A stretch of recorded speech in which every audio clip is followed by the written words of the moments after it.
The Dry Salvages.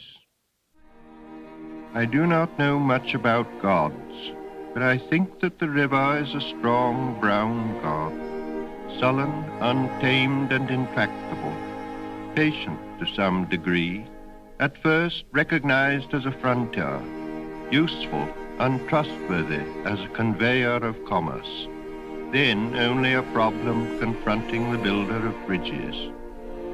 The problem once solved, the brown god is almost forgotten by the dwellers in cities, ever, however, implacable, keeping his seasons and rages, destroyer, reminder of what men choose to forget.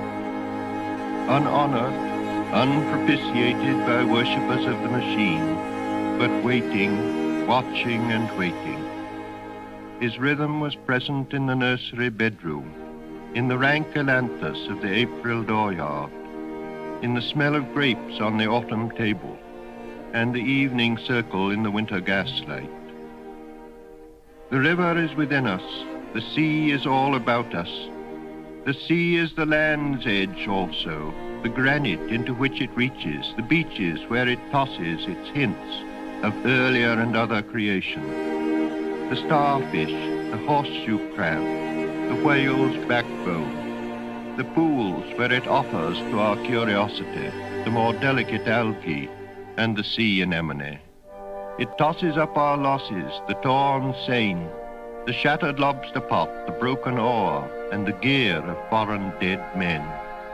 The sea has many voices, many gods and many voices.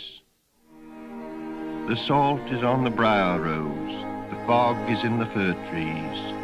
The sea howl and the sea yelp are different voices, often together heard. The whine in the rigging, the menace and caress of wave that breaks on water, the distant rote in the granite teeth, and the wailing warning from the approaching headland are all sea voices, and the heaving groaner rounded homewards, and the seagull. And under the oppression of the silent fog, the tolling bell measures time, not our time, rung by the unhurried groundswell, a time older than the time of chronometers, older than time counted by anxious, wearied women, lying awake, calculating the future, trying to unweave, unwind, unravel, and piece together the past and the future, between midnight and dawn, when the past is all deception, the future futureless, before the morning watch, when time stops and time is never ending, and the groundswell that is and was from the beginning clangs the bell. Where is there an end of it? The soundless wailing, the silent withering of autumn flowers, dropping their petals and remaining motionless. Where is there an end to the drifting wreckage, the prayer of the bone on the beach, the unprayable prayer at the calamitous Annunciation? There is no end, but addition, the trailing consequence of further days and hours, while emotion takes to itself the emotionless, years of living among the breakage of what was believed in as the most reliable, and therefore the fittest for renunciation. There is the final addition, the failing pride or resentment at failing powers, the unattached devotion which might pass for devotionless, in a drifting boat with a slow leakage, the silent listening to the undeniable clamor of the bell of the last Annunciation. Where is the end of them? The fishermen sailing into the wind's tail, where the fog covers.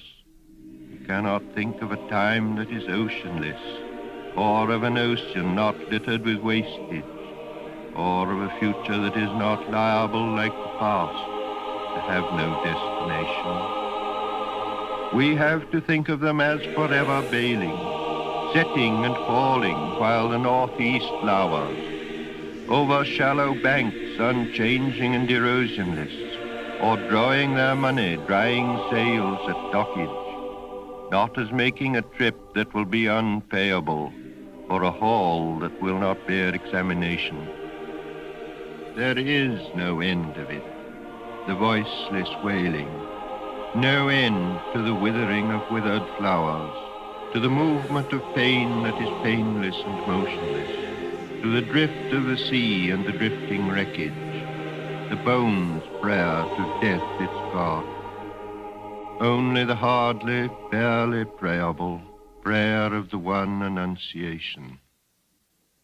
Fare forward, you who think that you are voyaging. You are not those who saw the harbor receding, or those who will disembark. Here between the hither and the farther shore, while time is withdrawn, consider the future and the past with an equal mind. At the moment which is not of action or inaction, you can receive this. On whatever sphere of being the mind of a man may be intent at the time of death, that is the one action, and the time of death is every moment. Bear forward. O voyagers, O seamen, you who come to port and you whose bodies will suffer the trial and judgment of the sea, or whatever event, this is your real destination. So Krishna, as when he admonished Arjuna on the field of battle, not farewell, but fare forward, voyagers. Figlia del tuo figlio, Queen of Heaven.